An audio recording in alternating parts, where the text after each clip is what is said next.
CEW 101 basic electrical engineering and measurement की कक्षा में आपका स्वागत है।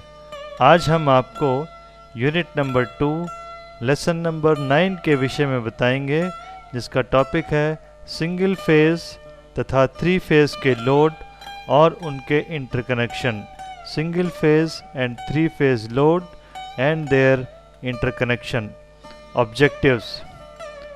पहला ऑब्जेक्टिव है सिंगल फेज रेजिस्टिव लोड के सीरीज तथा parallel connection, single phase inductive load के सीरीज तथा parallel connection, single phase capacitive load के सीरीज तथा parallel connection, 3 phase resistive load के सीरीज तथा parallel connection, 3 phase inductive load के सीरीज तथा पैरेलल कनेक्शन और 3 फेज कैपेसिटिव लोड के सीरीज तथा पैरेलल कनेक्शन।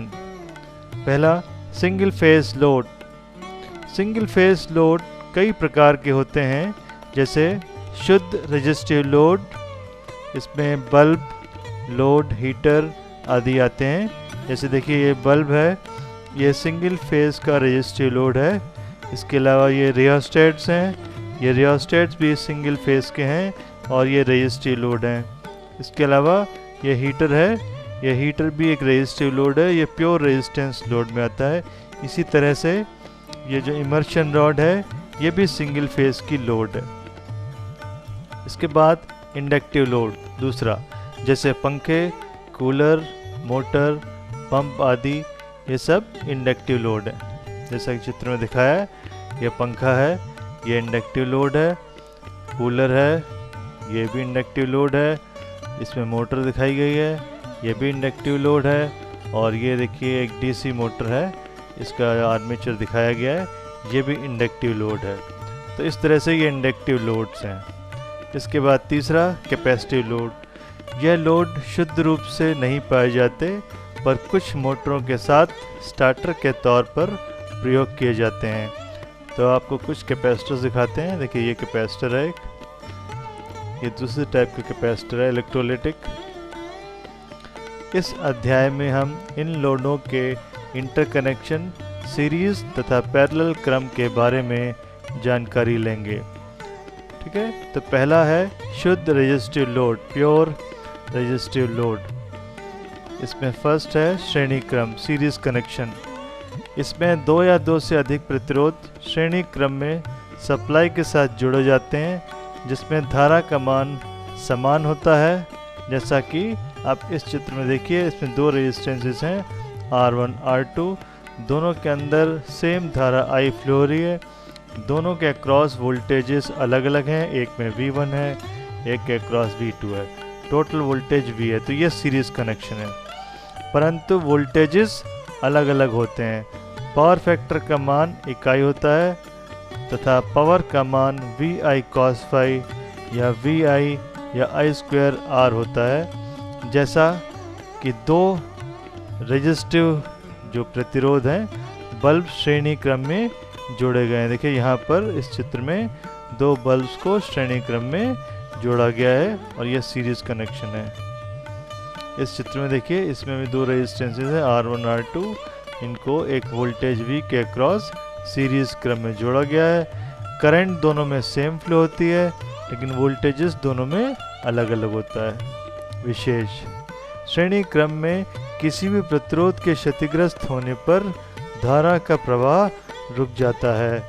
इसमें धारा तभी बहती है जब दोनों रेजिस्टेंस ठीक हों। जैसा कि आप इस चित्र में देखिए, यह सीरीज कनेक्शन है, इसमें 2 बल्ब सीरीज में जुड़े हैं। अगर इसमें एक बल्ब खराब हो जाए तो दूसरा बल्ब भी नहीं जलता। नीचे वाले चित्र में देखिए, दोनों बल्ब एक साथ जल रहे हैं। ये दोनों तभी जलेंगे जब दोनों बल्ब ठीक होंगे। दूसरा, पैरेलल कनेक्शन। जब प्रतिरोध पैरेलल में जोड़ते हैं तो उसमें धारा अलग अलग बहती है, पर उसके क्रॉस वोल्टेज समान होता है। जैसा कि आप इस चित्र में देखिए, इसमें 2 रेजिस्टेंसेस हैं, एक R1 4 ओम का और R2 5 ओम का। ये दोनों रेजिस्टेंस पैरेलल में लगे हैं। दोनों के अंदर अलग अलग धारा बह रही है, I1 R1 में, I2 जो है R2 में। टोटल धारा I है और वोल्टेज दोनों के अक्रॉस 10 वोल्ट है। तो इस तरह से ये रेजिस्टेंसेस पैरेलल में कनेक्टेड है। पावर फैक्टर का मान इकाई होगा क्योंकि दोनों ही केवल प्रतिरोध हैं और कुल धारा का मान I बराबर I1 प्लस I2। चित्र में प्रतिरोधों को पैरेलल कनेक्शन में दर्शाया गया है। सामान्यतः घरों में प्रत्येक उपकरण समानांतर क्रम में ही जोड़े जाते हैं। जैसे कि इस चित्र में देखिए, इस चित्र में 2 बल्ब हैं जो कि पैरेलल में लगे हैं। अगर एक बल्ब खराब भी हो जाएगा तब भी दूसरा बल्ब जलता रहेगा। तो ये फ़ायदा है पैरेलल कनेक्शन का। तो इस तरह से ये पैरेलल कनेक्शन दिखाया गया है। अब तीसरा है सीरीज पैरेलल कनेक्शन। इसके अंदर सीरीज भी है और पैरेलल भी है। जैसा कि आप इस चित्र में देखिए, इस चित्र में 2 रेजिस्टेंसेस हैं R2 और R3 जो कि पैरेलल लगे हैं और इन दोनों का जो कॉम्बिनेशन है वो R1 के साथ सीरीज में है। तो इसमें सीरीज और पैरेलल दोनों तरह के कनेक्शंस दिखाए गए हैं। चित्र के अनुसार R2 और R3 पैरेलल में जुड़े हैं तथा यह दोनों मिलकर R1 के साथ सीरीज में जोड़े जाते हैं। कुल प्रतिरोध का जो मान है R = R1 plus R2 R3 divide by R2 plus R3, क्योंकि R2 R3 जो है वो पैरेलल में। अब नेक्स्ट है inductive load RL series circuit. Inductive load का मतलब है इसके अंदर कुछ इंडक्टेंस है और कुछ रेजिस्टेंस है। तो इसमें देखिए चित्र में एक 5 मिली हेनरीज का इंडक्टेंस और 5 ओम का जो रेजिस्टेंस है वो सीरीज में लगे हैं।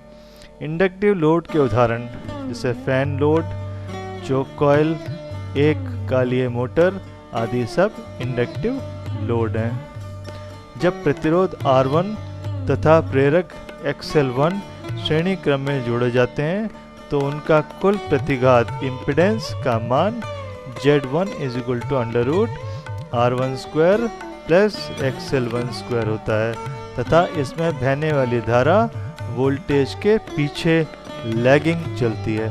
तो इस तरह से इंडक्टिव लोड की वजह से करंट जो है वो लैग करती है।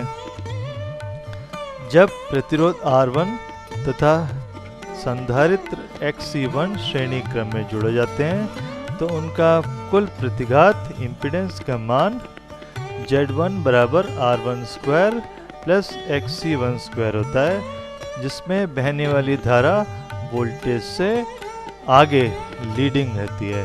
तो जब कैपेसिटेंस लगता है तो वो लीडिंग होता है, जब इंडक्टेंस होता है तो वो कैसा होता है, लैगिंग होता है।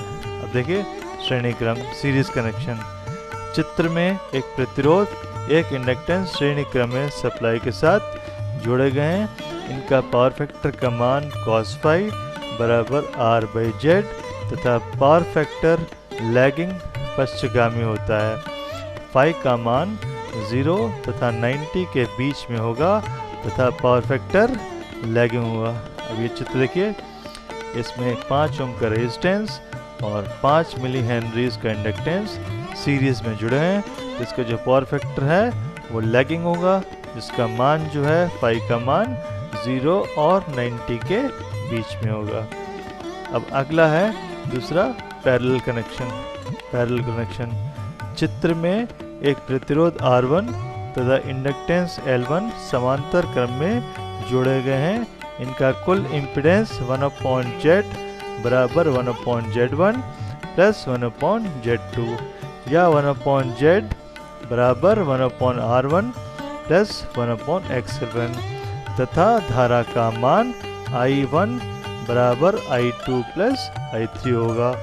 इसमें भी शक्ति गुणांक पश्चगामी या लैगिंग होगा। जैसा कि आप चित्र देखिए, इसके अंदर एक रेजिस्टेंस और एक इंडक्टेंस आपस में पैरेलल में लगे हुए हैं। तो इंडक्टेंस में करंट फ्लो रही I2 और रेजिस्टेंस में करंट है I3। तो टोटल करंट I1 बराबर I2 प्लस I3। तो ये इंडक्टेंस और रेजिस्टेंस पैरेलल में लगे हैं। अब तीसरा है सीरीज पैरेलल कनेक्शन। इसके अंदर सीरीज और पैरेलल दोनों तरह के कनेक्शंस दिखाए गए हैं।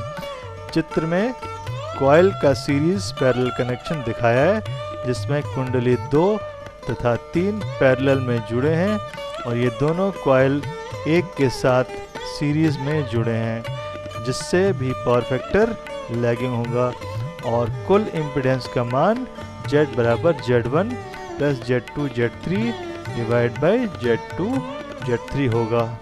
अब देखिए इस चित्र के अंदर इसमें 3 कॉइल्स हैं। पहला कॉइल जो है ये वाला है जिसमें L1 और R1 उसका रेजिस्टेंस है। दूसरा कॉइल है जिसमें L2 इंडक्टेंस है और R2 उसका रेजिस्टेंस है। तीसरा कॉइल L3 इंडक्टेंस है और R3 रेजिस्टेंस है। तो ये पैरेलल सीरीज कॉम्बिनेशन है जिसके अंदर कॉइल 2 और कॉइल 3 पैरेलल में लगे हैं। इनका कॉम्बिनेशन L1 के साथ या कॉइल 1 के साथ सीरीज में जुड़ा है।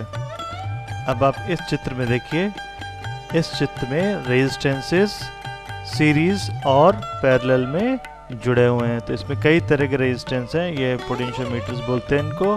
ये रेजिस्टेंसेस जो हैं सीरीज में और पैरेलल में जुड़े हुए हैं। इसके बाद अगला है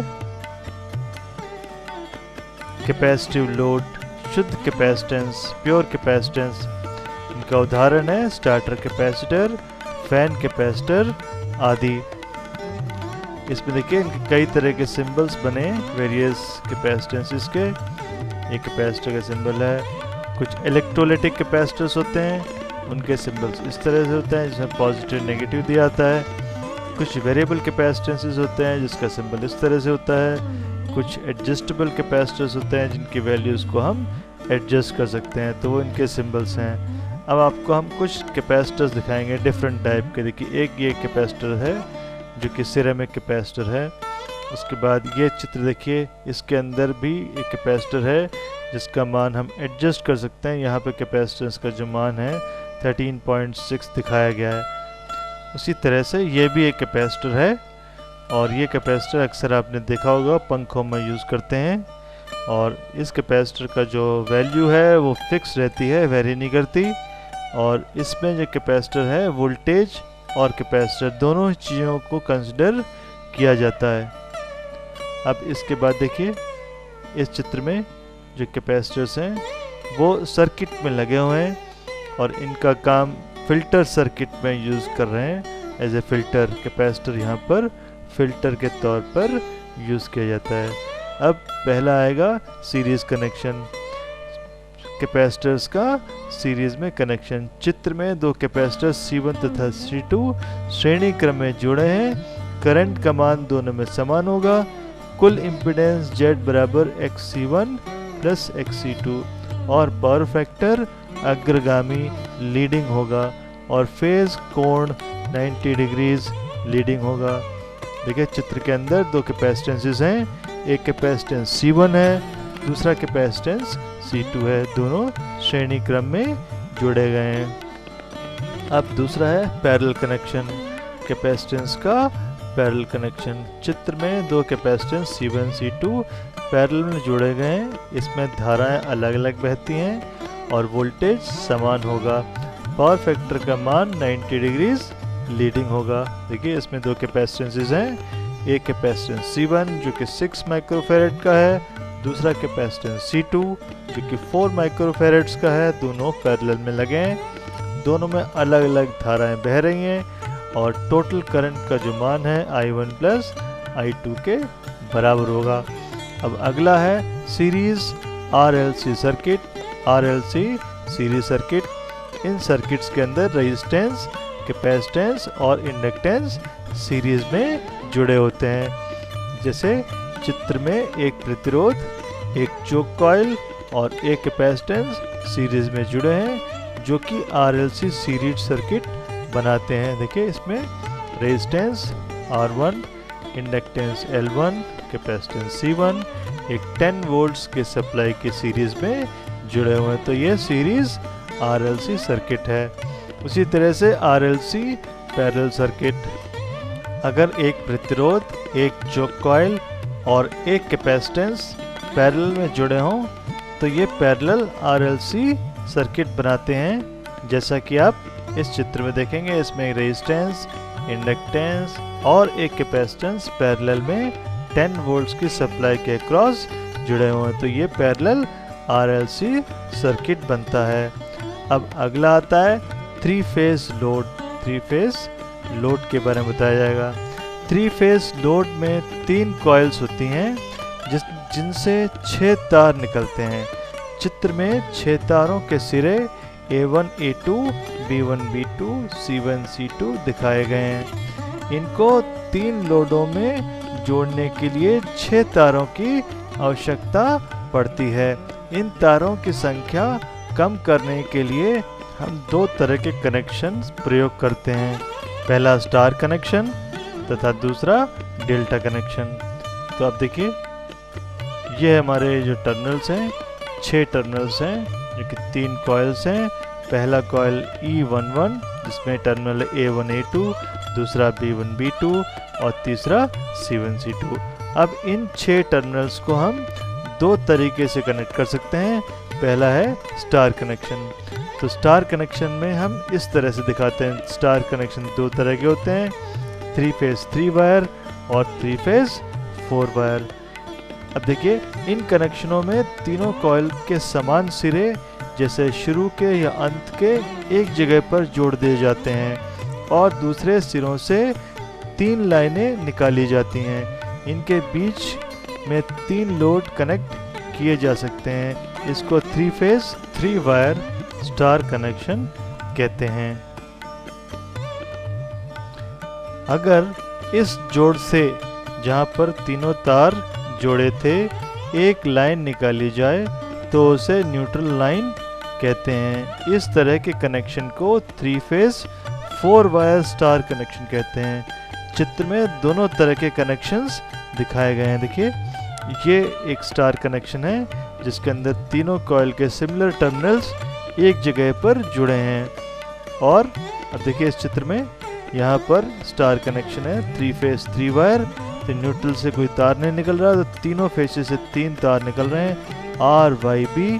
तो ये 3 फेज 3 वायर है। और इसमें देखिए न्यूट्रल वायर भी निकल रहा है, तो ये 3 फेज 4 वायर स्टार कनेक्शन।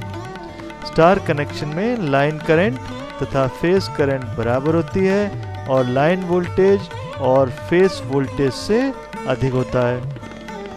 इसमें line current IL = IPH, VL = √3 times VPH। तो फेज करंट से लाइन करंट √3 टाइम्स ज़्यादा होती है और पावर का मान P = √3 VL IL cos phi या 3 VPH phase voltage phase current into cos phi, जो कि पावर फैक्टर है। अब अगला है डेल्टा कनेक्शन। डेल्टा कनेक्शन में देखिए, ये डेल्टा की शेप में, जो मैथमेटिक्स में डेल्टा होता है उसी तरह से है। इसमें कुंडली A1 A2 के सिरे A2 को कुंडली B1 B2 के सिरे B1 से तथा B2 को कुंडली C1 C2 के C1 से एवं C2 को A1 से संयोजित कर देते हैं। इसके बाद A1 C1, A1 C2, B1 A2 तथा B2 C1 के तार निकालकर सप्लाई में जोड़ देते हैं। इस संयोजन को डेल्टा संयोजन या डेल्टा कनेक्शन कहते हैं। डेल्टा कनेक्शन में फेज वोल्टेज और लाइन वोल्टेज का मान समान होता है तथा फेज करंट लाइन करंट से कम होती है। क्या रिलेशन होता है? VL = VPH, IL = √3 times IPH। इसका मतलब फेज करंट से लाइन करंट √3 टाइम्स ज़्यादा होती है। पावर का मान √3 VL IL cos phi या 3 VPH IPH cos phi। देखिए, ये डेल्टा कनेक्शन है, इसके अंदर फेज वोल्टेजेस और लाइन वोल्टेजेस दिखाए गए हैं। ये डेल्टा कनेक्शन है जिसके अंदर फेज वोल्टेज और लाइन वोल्टेजेस बराबर होते हैं, करंट्स अलग अलग होती हैं। अब आता है अगला, बैलेंस्ड लोड तथा अनबैलेंस्ड लोड। तो जब तीनों फेसों में करंट का मान समान होता है तो उसे बैलेंस्ड लोड कहते हैं तथा अगर तीनों फेसों में धारा का मान अलग अलग होता है तो उसे अनबैलेंस्ड लोड कहते हैं। अब अगला आता है प्योर रेजिस्टिव लोड। अब 3 फेज का प्योर रेजिस्टिव लोड। तो चित्र में स्टार कनेक्शन तथा डेल्टा कनेक्शन प्रतिरोध लोड दर्शाएं, इनका पावर फैक्टर इकाई होगा। डेल्टा कनेक्शन में पावर का मान स्टार कनेक्शन के पावर के मान का 3 गुना होगा। देखिए इसमें स्टार कनेक्शन दिखाया है इस चित्र में, R1 R2 R3 ये स्टार में कनेक्टेड है। उसके बाद यही रेजिस्टेंस R2 R3 R1 जो है डेल्टा में कनेक्टेड है। तो डेल्टा के अंदर पावर जो है वो स्टार की 3 गुनी होती है। यहाँ पे देखिए स्टार कनेक्शन और डेल्टा कनेक्शन है। जो सप्लाई है वो स्टार में है और जो लोड है वो डेल्टा में है। अब RL सर्किट और चोक सर्किट, तो RL सर्किट का जो है 3 फेज में किस तरह से कनेक्शन है ये देखिए। चित्र में स्टार तथा डेल्टा कनेक्शन RL सर्किट दिखाया गया है। इसमें पावर फैक्टर लैगिंग होगा। जब किसी मोटर को स्टार या डेल्टा में जोड़ते हैं तो उनके सर्किट इसी तरह के बनते हैं।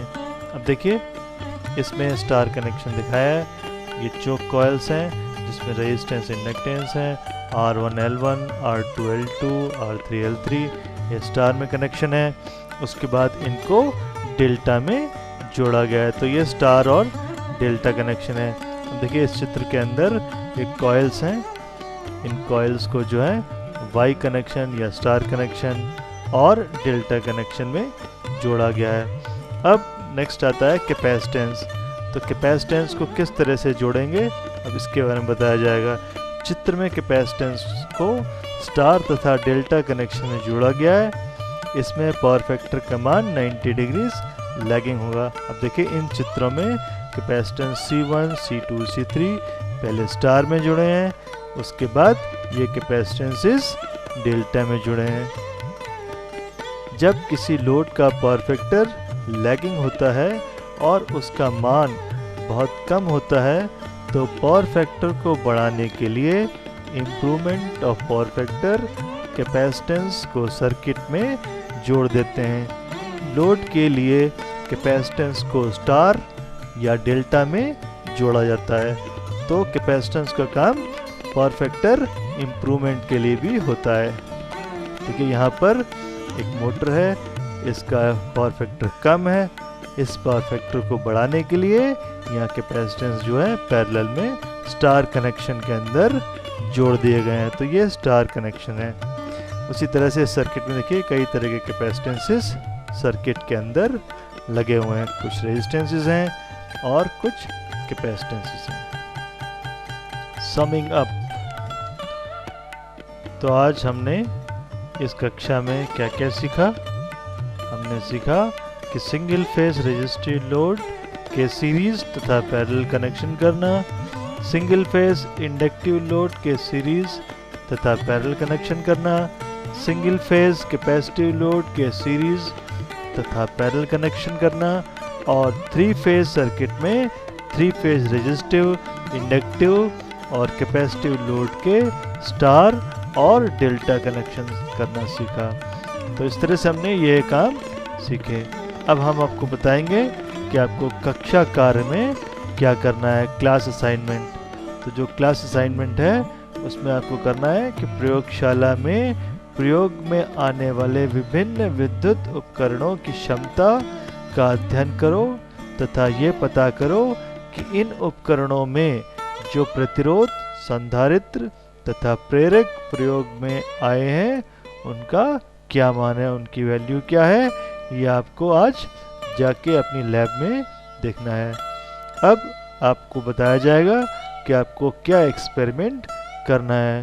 तो आपको आज CEW 105 जो आपका सब्जेक्ट है उसके अंदर प्रैक्टिकल नंबर 9 करना है, जिसका उद्देश्य ऑब्जेक्ट है पैरेलल सर्किट में करंट के संबंधों का अध्ययन करना, study of behaviour of current in parallel circuits.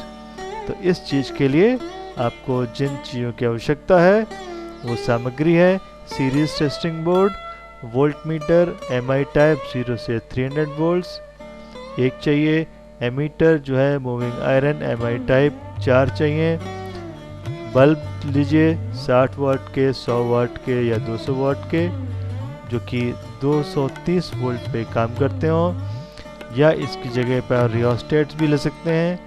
और उसके अलावा 3 पैरेलल पॉइंट्स का लैंप लोड चाहिए होगा, और आपको एक स्विच की जरूरत भी पड़ेगी, जैसे सर्किट में आपको लगाना होगा। तो अब आपको देखिए, सबसे पहले बताया जाएगा कार्यविधि।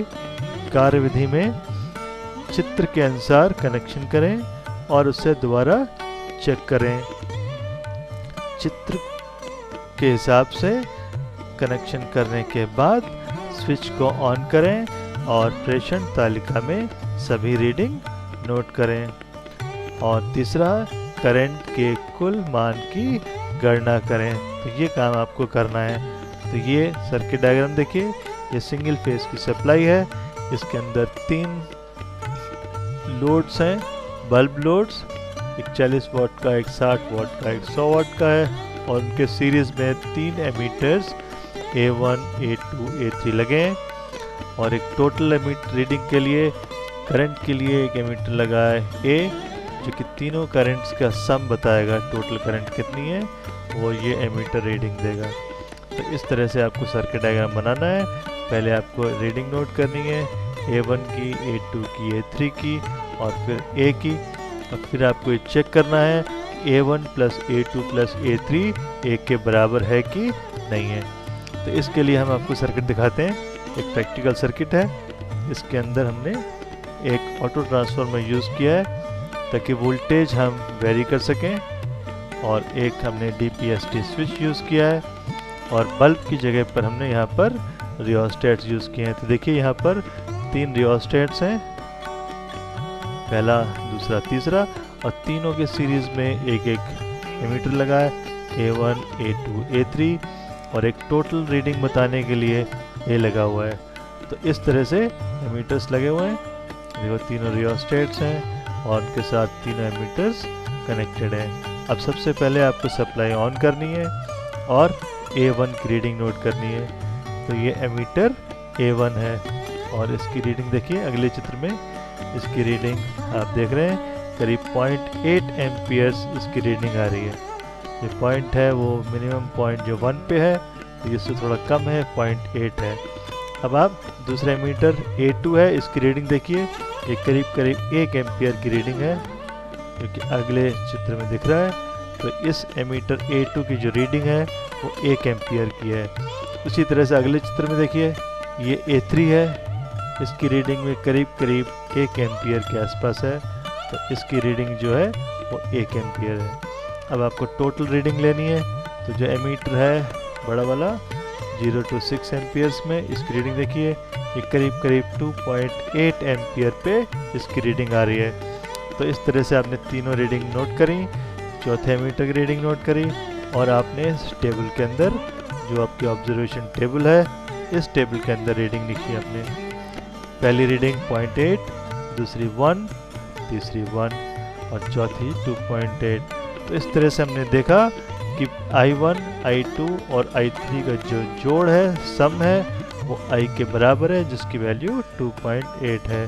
तो ये हमारा रिजल्ट आ गया कि तीनों करंट्स का जो योग है वो कुल करंट के बराबर है। तो यही हमारा आज का एक्सपेरिमेंट है। तो निष्कर्ष क्या है, इसमें करंट के बहने में एक से अधिक रास्ते होते हैं। तो पैरेलल सर्किट है, तो इसमें करंट के बहने के एक से अधिक रास्ते होते हैं। कुल करंट अलग अलग करंट के योग के बराबर होती है। जो टोटल करंट की वैल्यू है वो उनके बराबर होती है। तो इस तरह से आपको एक्सपेरिमेंट करना है, और साथ साथ सावधानियाँ, प्रिकॉशंस। तो प्रिकॉशंस में मीटर में शून्य दोष नहीं होने चाहिए, सभी मीटर सही स्केल के होने चाहिए। सर्किट को सप्लाई देने से पहले उसे सीरीज में चेक करना चाहिए, सीरीज लैंप से चेक करना चाहिए। मीटर को लोड के सीरीज में जोड़ना चाहिए तथा लास्ट में सभी रीडिंग ध्यानपूर्वक लेनी चाहिए। तो इस तरह से आप एक्सपेरिमेंट करेंगे, और इस एक्सपेरिमेंट का जो एप्लीकेशन है, उपयोग है, वो ये है कि पैरेलल सर्किट का उपयोग घरेलू तथा फैक्ट्रियों आदियों की वायरिंग में किया जाता है, और फैक्ट्रियों में, घरों में जितना भी लोड लगाते हैं वो सब पैरेलल में लगता है। धन्यवाद।